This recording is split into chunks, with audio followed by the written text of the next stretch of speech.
My sin was heavy, but chains break at the weight of your glory. I needed shelter, I was an orphan. Now you call me a citizen of heaven.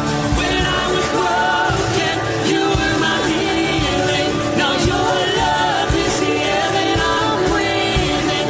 I have a future, my eyes are open. 'Cause when you call my name, I ran out of that grave, out of the darkness, into your glorious day. You called my name, and I ran out of that grave, out of the darkness, into your glorious day.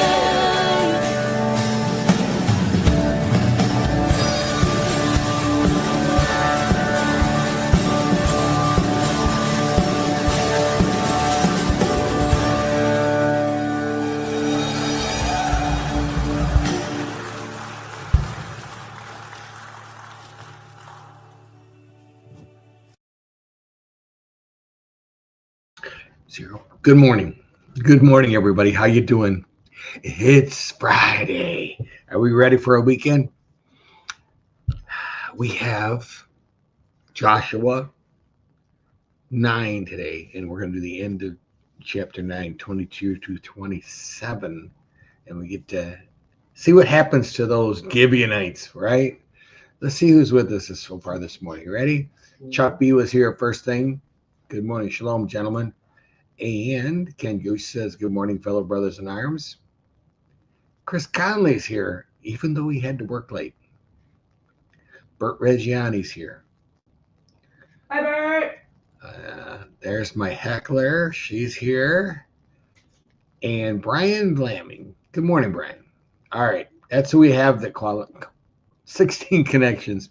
And I got 1, 2, 3, 4, 5, 6 people commented. Okie dokie. Well, it's okay. Some people just are shy that way. Diane, she has a dog that is so spoiled that whenever she eats something, he sits in front of her and barks. What do you do? All right, so let's start. Let's get started. Let me pull up the book of Joshua. Share screen. Joshua 9. Hey, hopefully you can see it, right? Can you see it?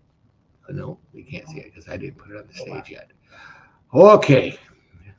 They changed this a little bit. It used to be when you shared it, it instantly popped up. And now you got to go back to the other screen and pull it into the broadcast. Verse 22 starts with Joshua summoned them, and he said to them, why did you deceive us, saying we are very far from you, when you dwell among us? Now therefore you are cursed, and some of you shall never be anything but servants, cutters of wood, drawers of water for the house of my God. They answered Joshua, because it was told to your servants for certainty that the Lord your God had commanded his servant Moses to give you all the land and destroy all the inhabitants of the land from before you. So we feared greatly for our lives because of you, and did this thing. And now behold, we are in your hand. Whatever seems good and right in your sight to do to us, do it. So we did this to them and delivered them out of the hands of the people of Israel, and they did not kill them. But Joshua made them that day cutters of wood and drawers of water for the congregation and for the altar of the Lord to this day in the place that he should choose. You read this and you think, wow, that's some pretty rough treatment. We saw the deceptive nature of the Gibeonites earlier in the book in the last few days, right? They plotted. The other kings were all getting together to create a giant army, while the Gibeonites chose this direction. They knew God was on their side, and I guess they figured that, slavery or servanthood status was the better alternative after seeing what had happened to Jericho and Ai.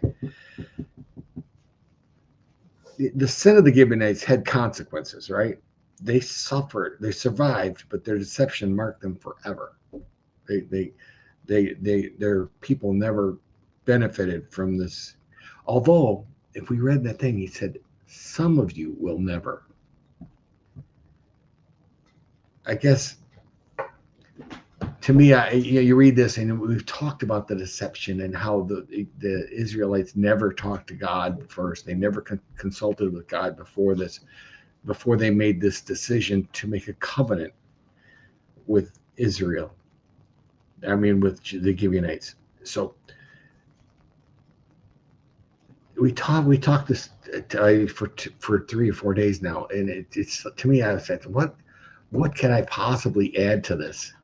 And I'm sitting there looking at this yesterday, and it came to me that there was this hidden benefit for the Gibeonites that we seem to overlook sometimes when we read these verses. From here on out, they would live and work at the tabernacle. They would serve at the altar.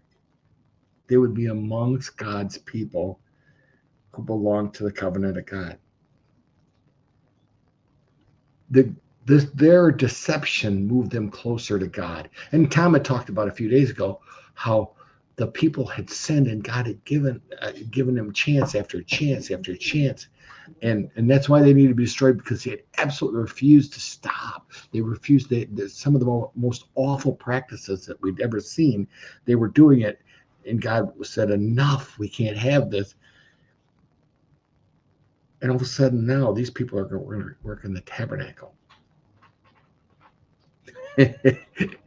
Fear drove them right to the service status. But the service moved them closer to God. Have we ever thought about that? They became, through servanthood, basically, a part of service to God. I sometimes wonder in my life if there's moments where I feel like a Gibeonite, where I try to make deals that, and I don't want to be deceptive, but I don't want to tell them exactly what I'm like. Do I do that? Or do we do that? I mean, we all come to God imperfect, right? We all come to God imperfect. Nobody's perfect. So some out of fear, right? They're scared of maybe dying, or somebody's trying to kill them. Some out of desperation because they have no other. They've exhausted everything else, and some just because everything they've tried has failed horribly. I think the story we can get from this is God can transform you, even flawed beginnings, into faithful service. Okay, if you've been in church for more than 5 minutes at Firmly Rooted, you've heard Tom say this on the altar. God has never looked at a situation and said, I didn't know that was going to happen. So take that event and transfer it to that. Maybe this was part of God's plan to get the Gibeonites right. Maybe this was part of God's plan to show them that there's a better way. If God knew it was going to happen and did nothing to stop it, because I think back to the Jesus story with Mary being warned or Joseph being warned in a dream to leave because bad things were going to happen.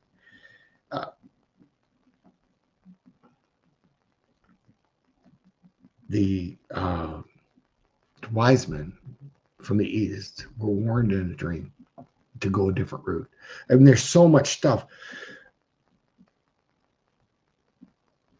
Wouldn't God have said, no, Joshua, stop what you're doing? Yeah, they didn't consult God, but if God didn't want this to happen, he'd have stopped it, correct? So maybe, I'm just throwing it in my uneducated opinion. He knew it was going to happen and did nothing to stop it. Maybe this was part of his plan in the first place. This story kind of, to me, it looks forward to the Gentiles, right? How Paul was given this task to take the message to the Gentiles. They were outsiders. They were under judgment. And through covenant, were brought near. So much here. I mean, and sometimes it's tough to find something different to talk about.